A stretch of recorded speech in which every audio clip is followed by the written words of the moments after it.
ប្រពន្ធបងអើយឈប់យំទៀតទៅងារសួនជេរបងចោលអូនធ្វើឲ្យស្ងួនទឹកនេត្រាកុំហៅបងសាចំពោះគ្រួសារធំណាស់ជីវ៉ាឲ្យអូនឈឺផ្សាយំរាល់ថ្ងៃទឿអើយទឹកភ្នែកអូនដេកឈឺ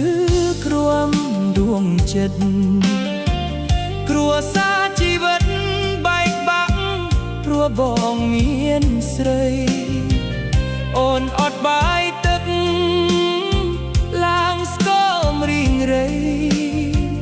ព្រោះបងអប្រិយធ្វើបាបចិត្តថ្លៃយំស្ទើរស្លាប់រស់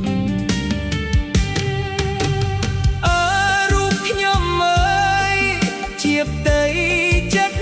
ខ្មៅភ្លើតភ្លើនវងវែង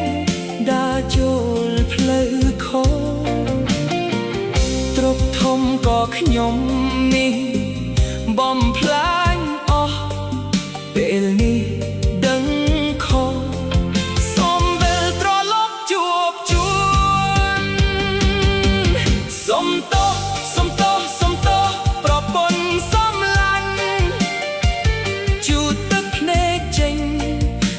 យំតោមនឹងណា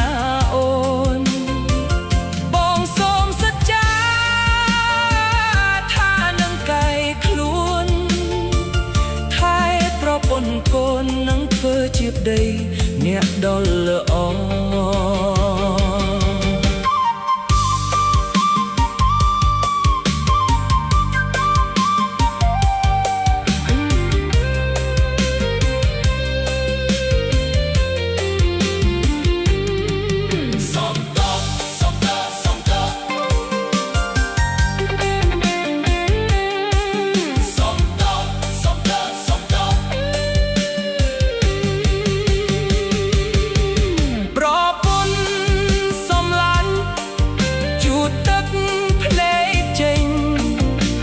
យំតោមនឹងណាអូន